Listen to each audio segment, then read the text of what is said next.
tuas bênçãos sem fim. Amém. Graças a Deus porque podemos cantar tudo isso. Com o seu poder, Ele nos salvou, Ele nos transformou. Para Ele vivemos, ao nome dEle damos toda a glória. A minha oração é que nessa noite pulse gratidão em seu coração. Como eu disse no início desta celebração, irmãos, a nossa igreja reconhece o valor de muitas datas do nosso calendário nacional. Então, tantas vezes aqui nós já celebramos ao Senhor em gratidão pelo Dia das Mães, pelo Dia dos Pais, pelo Dia da Independência do Brasil. No calendário local já celebramos tantas vezes o aniversário desta cidade.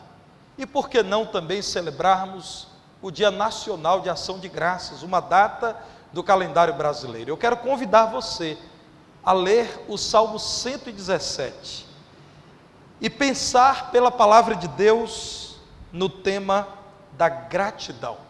Vamos em pé mais uma vez, irmãos, ler a palavra, e eu quero ler com os irmãos 2 versículos neste salmo, que é o mais curto dos que integram o saltério, mas tão precioso para o povo de Deus. Vamos ler juntos? Louvai ao Senhor, vós todos os gentios, louvai-o todos os povos, porque muito grande é a sua misericórdia para conosco, e a fidelidade do Senhor subsiste para sempre. Aleluia. Podem assentar, irmãos.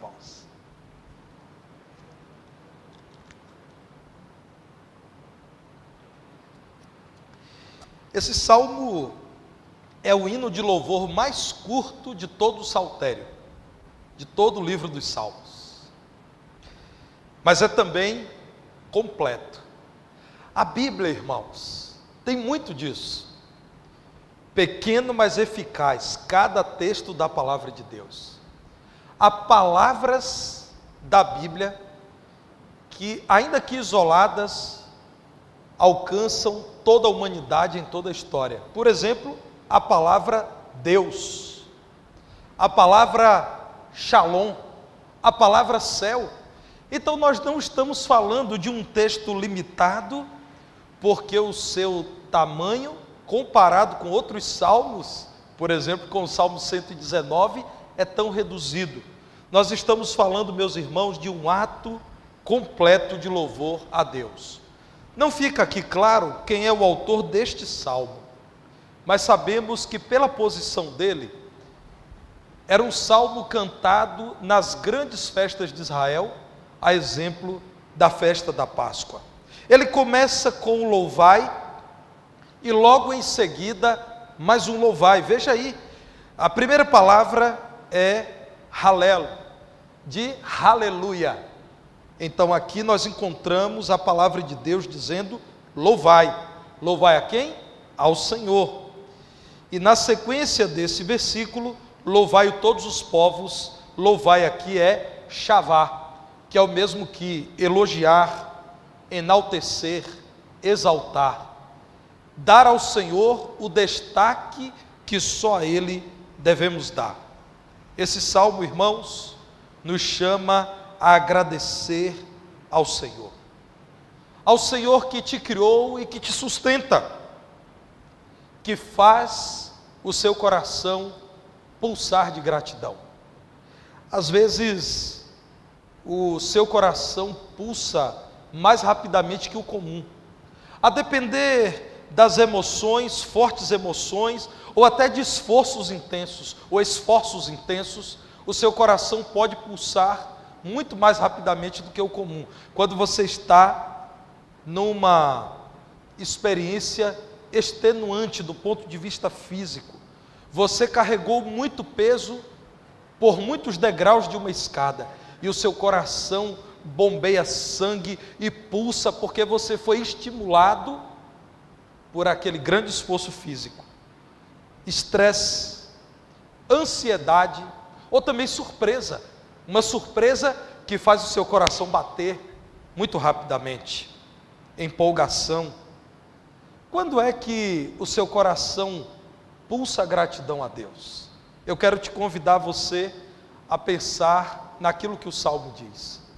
Um coração que pulsa a gratidão a Deus se desfaz em adoração a Deus. Quando você sabe quem Ele é e reconhece tudo que Ele tem feito, não há uma consequência que não seja a adoração a Deus. Irmãos, nós estamos nesse mundo porque Deus nos trouxe. Qual a razão maior para estarmos nesse mundo? Glorificar o Senhor, que nos criou, que nos sustenta e para quem iremos um dia. Devemos dar toda a glória a Ele e devemos nos alegrar nele durante todo o tempo do nosso viver e até na eternidade. Um coração cheio de gratidão a Deus é um coração adorador. Por isso o salmista diz: louvem todos. Se existe algo que todos, sem exceção, devem fazer, é adorar a Deus. Vejam que esse salmo é escrito por um judeu para a congregação de judeus, mas ele diz: louvai-o todos os gentios. Quem não é judeu e que vive entre os judeus, louvem o Senhor. Quem não é judeu e que não vive entre os judeus também, ao ouvirem falar da grandeza do Deus de Israel, louvem o Senhor. E para que não haja dúvida, o versículo 1 é encerrado dizendo: louvai-o todos os povos. Irmãos, há um livro precioso, escrito por um irmão em Cristo inglês, chamado Christopher Wright. Esse livro é intitulado A Missão do Povo de Deus. E esse livro me chamou a atenção ao frisar que nós erramos toda vez que lembramos da eleição de Israel no Antigo Testamento e pensamos que Deus escolheu Israel por Israel. Não. A palavra de Deus diz que Deus não escolheu Israel porque fosse um povo numeroso, um povo forte. Deus escolheu Israel porque Ele quis, para que Israel fosse uma luz entre os gentios, uma luz entre as nações. E aí o nosso irmão Christopher Wright diz assim: a história da missão do povo de Deus, é a história da disseminação da bênção de Deus. Que expressão extraordinária! Qual é a história do mandato de Deus para o seu povo? É a história da disseminação da bênção dele. Porque Ele chamou Abraão? Ele chamou Abraão para que nele fossem abençoadas todas as famílias de Israel? Não. Todas as famílias da terra. Em ti, Abraão, serão benditas todas as famílias da terra. Meus irmãos, Christopher Wright diz que a história de Deus é a história da manutenção da sua promessa a Abraão. Eu vou repetir agora sem interrupções. A história da missão é a história da disseminação da bênção de Deus, a história de Deus mantendo sua promessa a Abraão.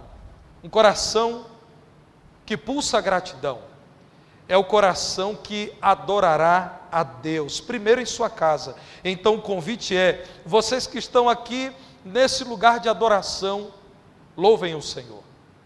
Mas o salmista não esquece de na sequência dizer: em todos os lugares, todos os povos, louvem o Senhor. Assim como Israel foi chamado por Deus para disseminar o louvor de Deus entre as nações, a igreja também o foi. Vejam que o Senhor derrama o seu Espírito sobre a igreja numa festa que reunia pessoas de todos os lugares. Atos, no capítulo 2, diz que estavam em Jerusalém reunidos por ocasião da festa de Pentecostes, partos, elamidas, medos, etíopes, gente de todo lugar. E aí lá em Atos 2:47, a palavra de Deus apresenta essa igreja que nasceu na sua dinâmica diária, a igreja na prática, em Atos 2:47, louvando a Deus e contando com a simpatia de todo o povo. Preste atenção, quem é esse povo aqui? O leitor desatento pode concluir que era o povo de Jerusalém. Não, meus irmãos, estima-se que Jerusalém tinha a sua população multiplicada algumas dezenas de vezes da festa de Pentecostes. Então, quando a palavra do Senhor diz que enquanto a igreja louvava a Deus, ela contava com a simpatia de todo o povo, está dizendo dessas pessoas que estavam em Jerusalém. Vejam o que nos diz Atos 2, versículos 9, 10 e a primeira parte do versículo 11. Quem estava em Jerusalém? Atos 9, partos, medos, elamitas, os que vieram da Mesopotâmia, judeus, os que vieram da Capadócia, do Ponto, lá da Ásia, da Frígia, da Panfilha, do Egito, no norte da África, das regiões da Líbia, que também é norte da África, nas imediações de Cirene, e romanos que aqui residem. O início do versículo 11 ainda diz: tanto judeus como prosélitos, pessoas que no Novo Testamento eram chamadas de tementes a Deus, que os judeus conseguiram alcançar com a leitura das Escrituras.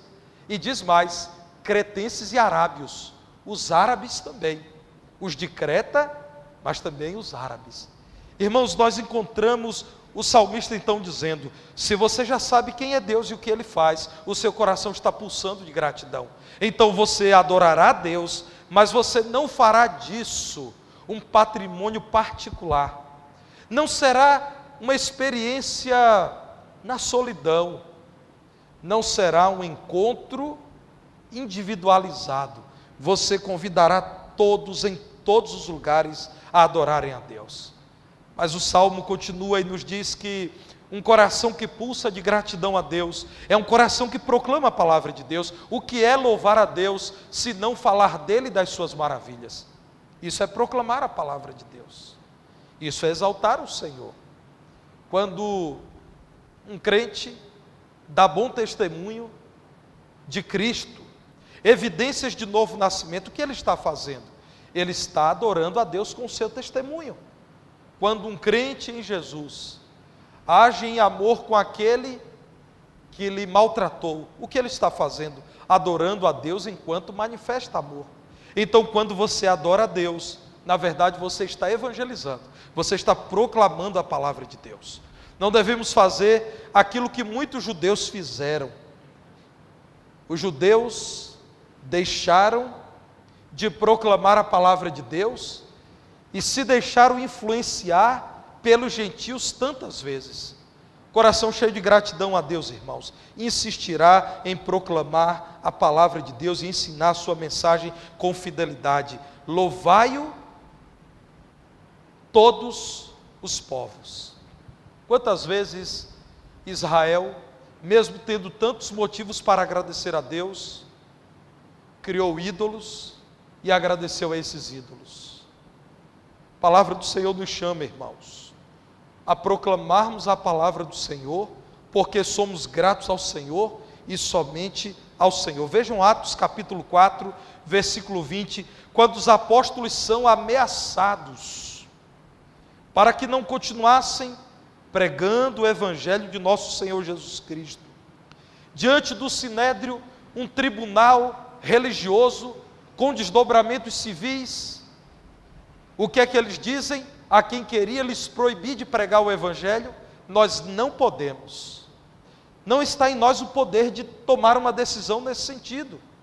Não cabe a nós fazer isso. Nós não podemos deixar de falar das coisas que vimos e ouvimos. O que os apóstolos estão dizendo é: nós não somos os nossos senhores. Nós temos um Senhor. Esse Senhor nos mandou falar. Nós somos servos. Nós não temos o poder de mudar a orientação do nosso Senhor. Não podemos deixar de falar de coisas que temos visto. Não é enganação, não é impressão, não é ilusão. Nós temos visto o Senhor Jesus Cristo em seu poder e glória. Nós não podemos deixar de falar das coisas que temos ouvido. E nós temos ouvido judeus e gentios testemunharem da grandeza de Deus. Se você é grato a Deus, você terá desejo de ensinar acerca da mensagem desse Deus com fidelidade. E a mensagem acerca do nosso Deus, irmãos, é muito simples. Você só precisa dizer quem Ele é e aquilo que Ele tem feito. Quando eu era adolescente, eu lia atentamente o Jornal de Missões.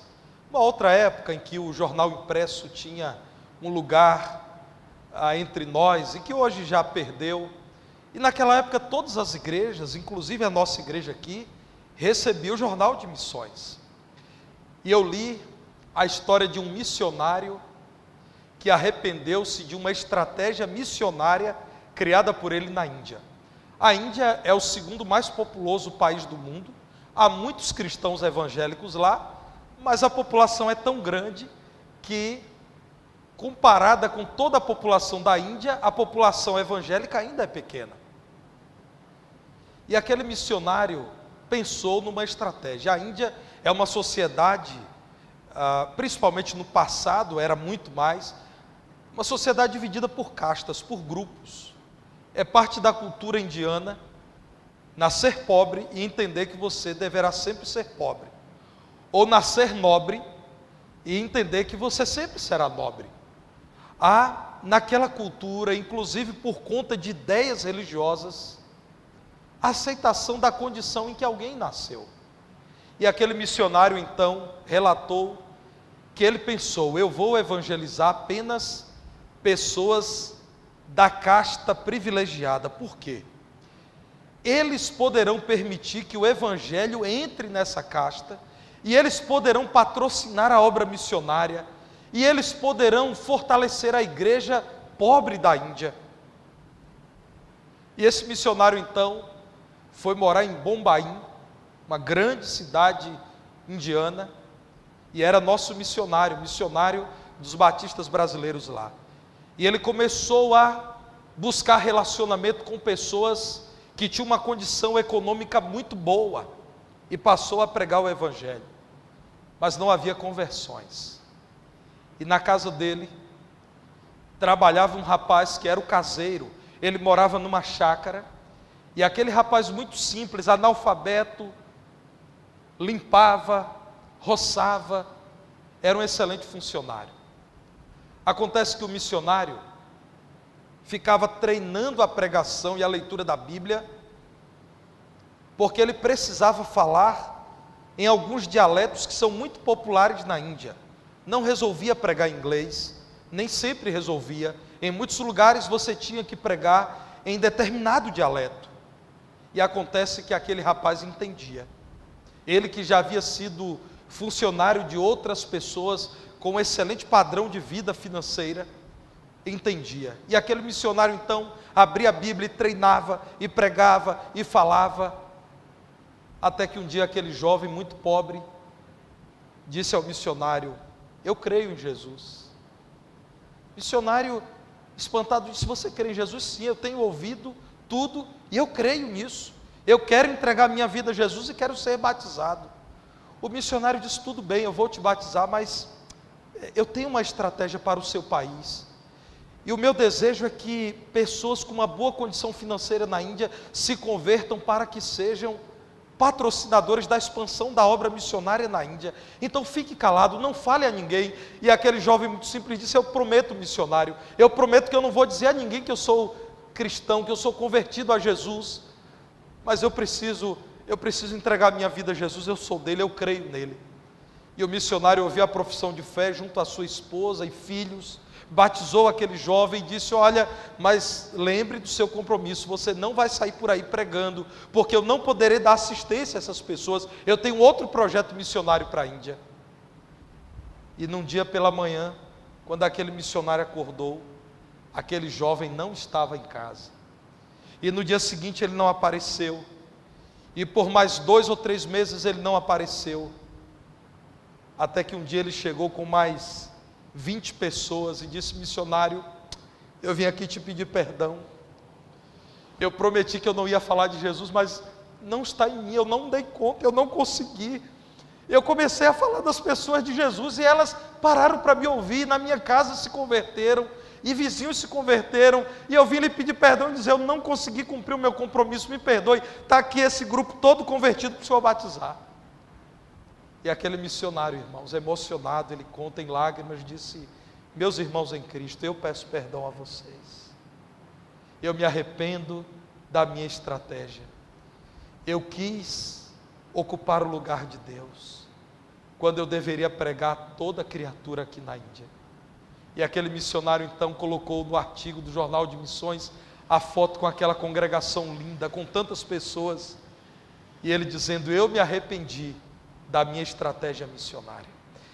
Peça a um crente para não falar de Jesus, E você está pedindo a um crente para deixar de respirar, porque o coração dele pulsa gratidão pelo Senhor Jesus e ele não consegue ficar calado. Ele precisa falar do Senhor que o salvou, daquele que o libertou do pecado, daquele que transformou o seu viver e lhe deu nova vida e esperança.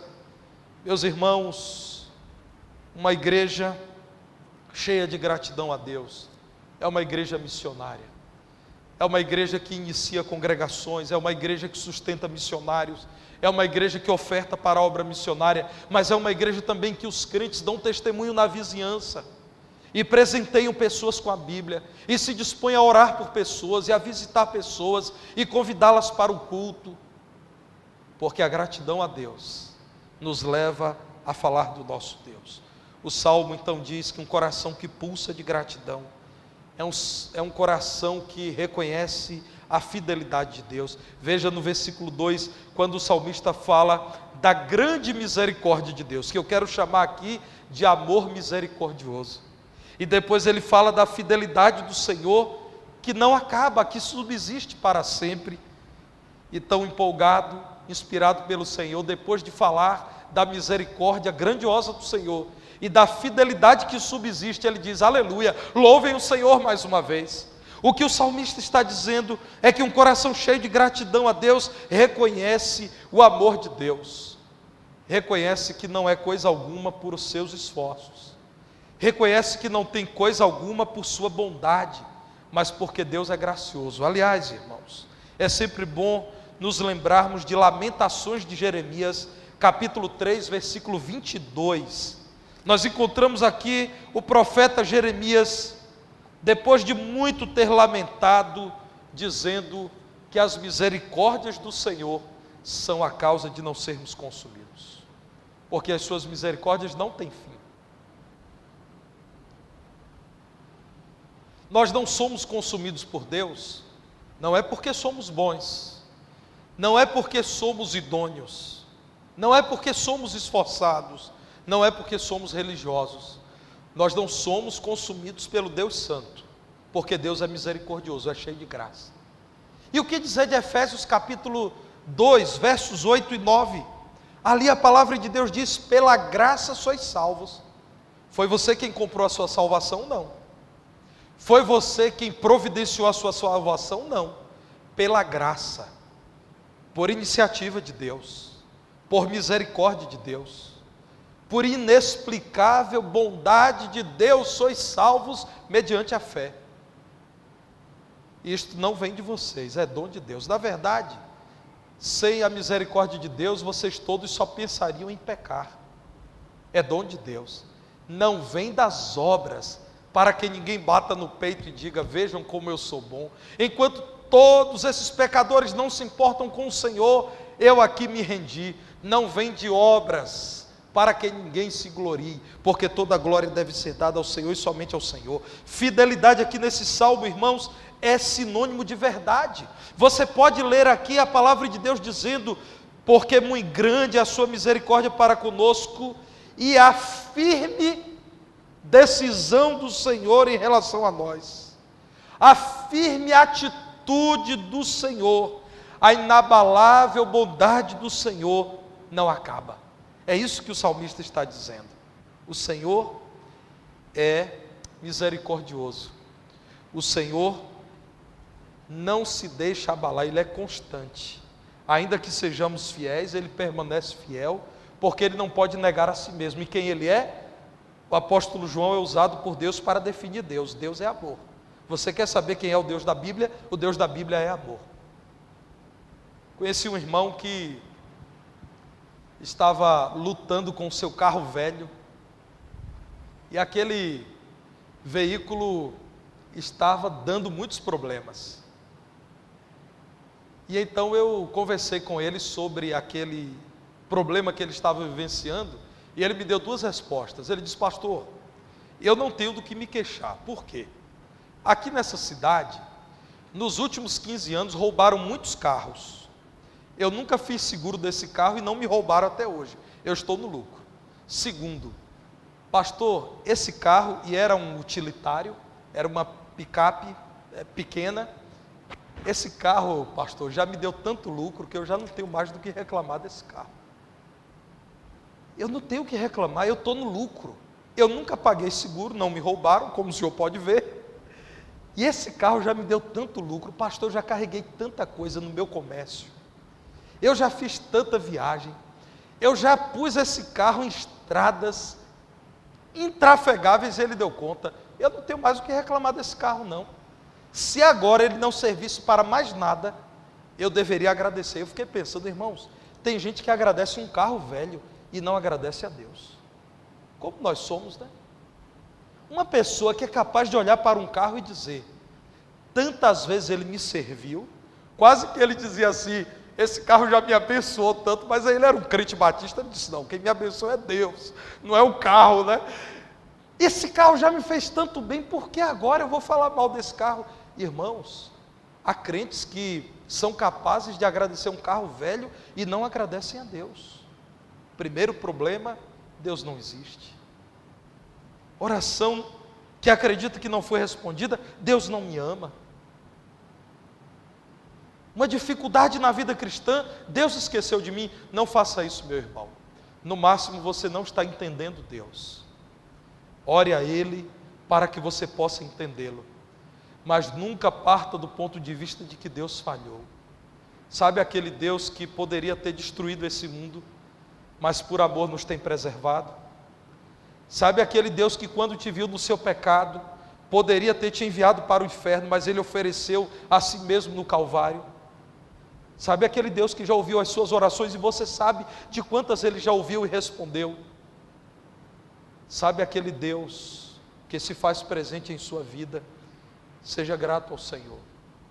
Seja grato ao Senhor, porque grande é a misericórdia dEle para conosco que nada merecemos. Porque a fidelidade do Senhor não acaba. Hoje é mais um dia de gratidão. O coração do verdadeiro cristão, irmãos, pulsa gratidão. E isso traz grandes e boas consequências. E se você, nesse momento, estiver dizendo, pastor, mas o dia hoje foi tão difícil.